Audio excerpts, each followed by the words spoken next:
Okay. So, hmm,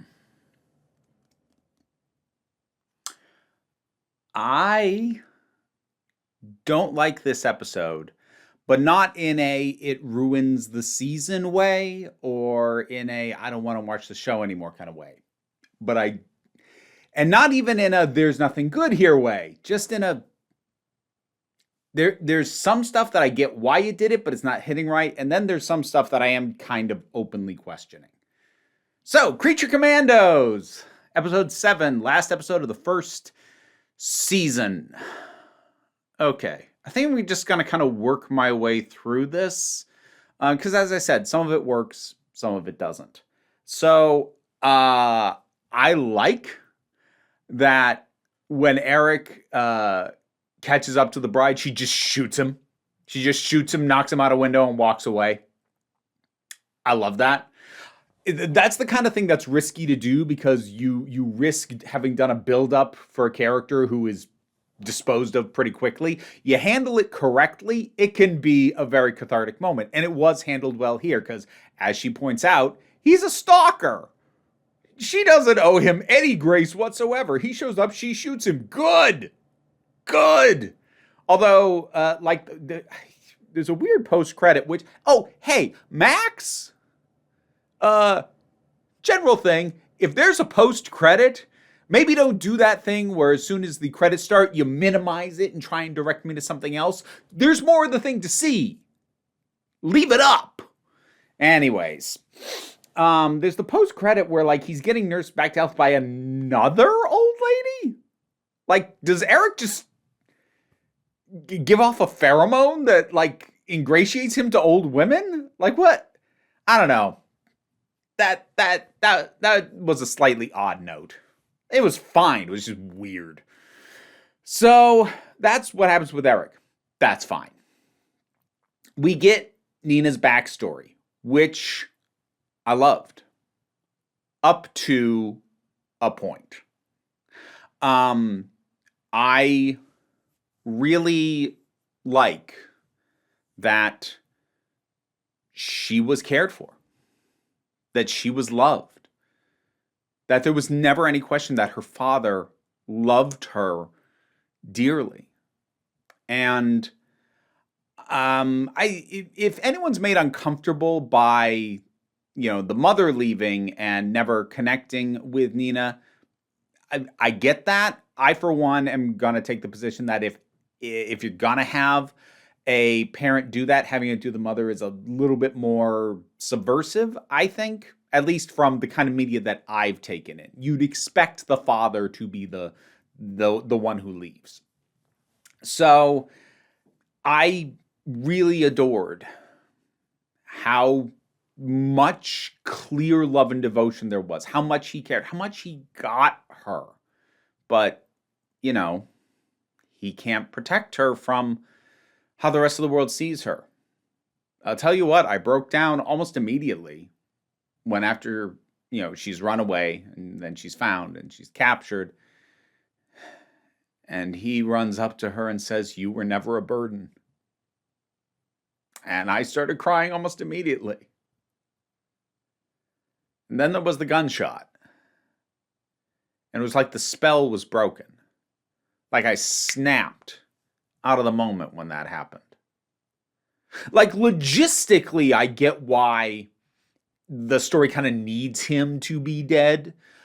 Because, well, for amongst other things, he would be working overtime to try and get her out of Belle Reve, especially because, she didn't do anything. At least everybody else who's in there did or is believed to have done something. They thought Weasel killed those kids. Dr. Phosphorus has killed plenty of people. I don't think we got a specifics on like what the bride's been up to, but like she obviously has no issue with killing people. You don't even have to give me specifics to how she ended up there. GI Robot, we get an explanation for how he ended up there. Nina's just different. And that's not inherently a flaw in the storytelling, because like having someone who deeply should not even be there, has some value in terms of like the otherization of people who are just different. Sometimes just being different is enough to get you ostracized or locked up, just because people would rather not ever have you around. So like, I'm not going to say that's a narrative problem that she didn't do anything, but like it does make it, as I said, almost kind of a narrative necessity that her father is dead. But something about that gunshot really just pulled me out of the whole moment. And I think emotionally, logistically I get it, but emotionally I think it was over egging the pudding. It was a hat on a hat. Like that emotional moment was so resonant. The inherent tragedy of just her being taken away, that was enough. And then you added another layer of tragedy onto it, and I kind of went, oh. It sort of tipped the hand as to the artificiality of the whole thing. So that was the first hiccup for me. And then, okay. So Nina dying. I know I don't like it. I don't know if I can say it shouldn't have happened. I feel like Gunn was going for a big dramatic irony that the only member of the team who dies is the one who hasn't killed anybody up to this point, is demonstrably the nicest one there, and the one time she tries to kill somebody just gets her killed. There is a dramatic irony there that I can definitely see appealing to many a writer. I still don't like it. That's, again, a bit like the father dying. I'm not going to say it's wrong or that it's bad writing or it shouldn't have happened, but it sat badly with me. And maybe in the case of Nina's death, it's kind of supposed to. If you're going to kill off a character on the squad, in addition to G.I. Robot, and yes, G.I. Robot is back. I hate his new design, for the record. Absolutely hate it. I hope they ditch that if they do a second season. His original design was so scrappy and endearing. And again, logistically, I get why if Waller was going to have him rebuilt, she'd have him rebuilt bigger, better, stronger. I get it, but viscerally, I hate it. I hate that design. It's one of those, I've talked about this before. Narrative justification for a thing doesn't mean that it will automatically work. Sometimes you can go, oh, but it makes sense that it's like this, or the narrative kind of has to be like this, and I'll even agree, but I can still go, feels wrong, feels off, don't like it. So if you're going to kill off a character permanently, there is definitely an argument to be made about making sure the audience cares so that it's not just fodder. I mean, like, one of the many mistakes of the first Suicide Squad movie, the one David Ayer directed, was that it was super obvious who the one who was going to be killed first was. It was Slipknot. Of course it was Slipknot. He didn't get the kind of introduction literally everybody else got. Everybody else, got this whole introduction with a title card and some background, and then he just shows up like, yeah, the man who can climb anything. Like, really? Could you have made it more obvious that he was disposable and we shouldn't care, and then you kill him, and we don't care? You kill Nina, we care. Fair enough. To me, it was not emotionally satisfying. And I understand emotional pain can be satisfying. I saw the TV Glow is my go-to example currently for very cathartic and well-delivered emotional pain. But it's not sitting right with me, and I don't think I can pinpoint any kind of specific structural reason. Again, like, I keep coming back to the dad getting shot. I don't know. Maybe the reason that broke the spell was that it felt like it was signaling nothing will ever go well for Nina. Maybe it almost felt like a tipping of the hand. I don't know. I can't fully nail down why Nina dying is landing as badly with me as it is, especially because, like, I can't point to a specific flaw. Like, there was good tension leading up to it. There was proper respect given to the character. She was not treated as disposable. I suppose one could argue that despite having a loving father, her background and her story and her narrative overall for what we see of her life is kind of trauma porn. One could make that argument. I'm not sure I'm going to, but I guess I don't know. Something about it sits badly, and I can't quite put my finger on exactly why, because from a structural standpoint, it does what I would want something like this to do, but whereas when G.I. Robot died, that hurt, but in a way that, like, still worked for me. This hurt in a way that made me feel hurt, but also kind of empty. And I can't quite nail why, so I need to move on. All right. This is the one thing that I am going to legitimately question. And either I'm missing something or there's kind of a rush at the end here. What was Clayface meant to accomplish as Professor McPherson? I'm real confused about that, because what the show seems to be implying is that Clayface was in the employ of the princess so that by pretending to be McPherson, they could discredit Cersei's vision.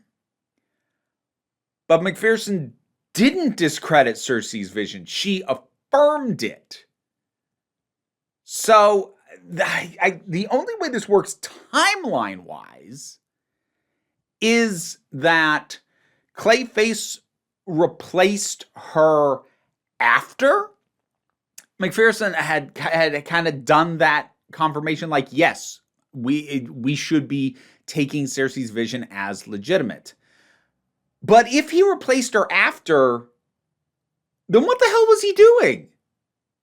He goes to her classes at the university and just makes her look like an ass and then goes back to her place and plays video games?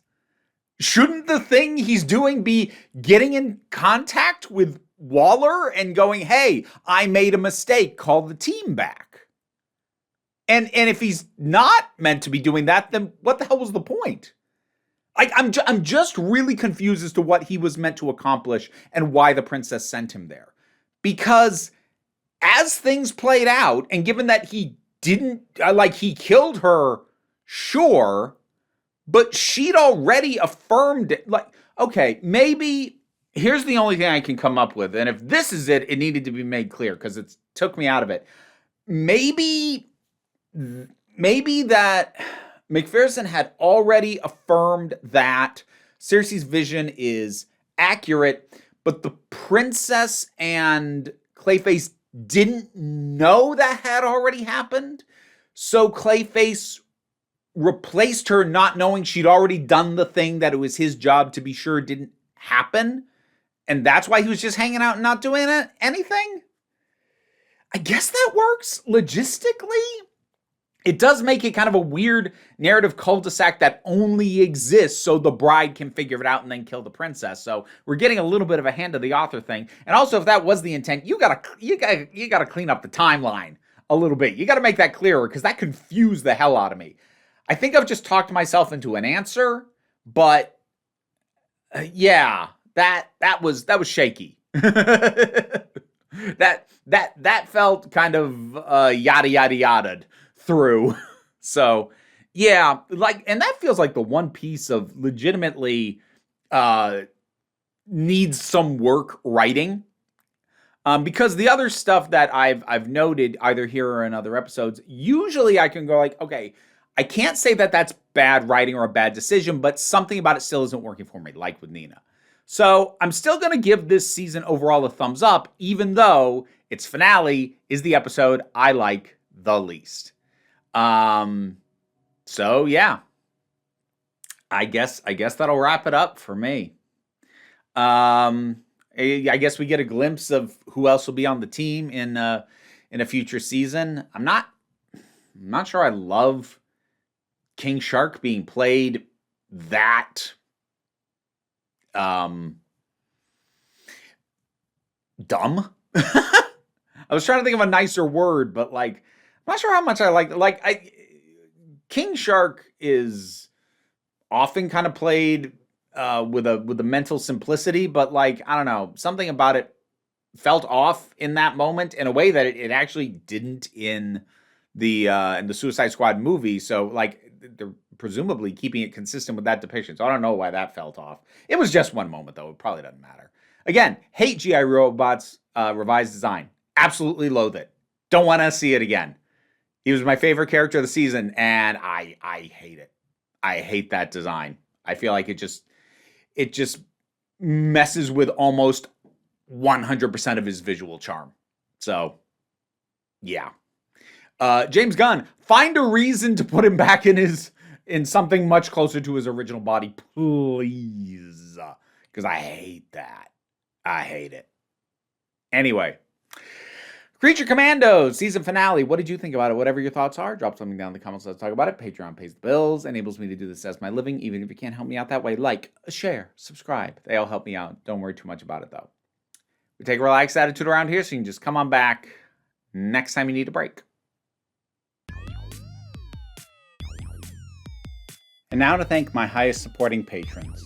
Robin Moore, Goddess Elida, Zubin Lotfula, Welsh Wrestling Geeks, Alistair McPherson, Oliver B., Melissa Pedersen, Movie Turtle, Ulrich Bogdan, Loki Eris, Melinda Walters, Auntie Kate 808, Becky Sparks, Fernabi Likes the Poodle, Tracy Scrabbit, Angry Casperl, Dave Hall, White Bearish, Rosalind Bennett, Adam RDL Taylor, Pal Barabajoggle, Mira G, and Sir Didymus is my favorite. If you'd like me to... I read the names fine, then screwed it up. If you would like to hear me try and say your name while these guys chitter in my ears, check out the rewards on my Patreon. Yeah, you're not distracting at all.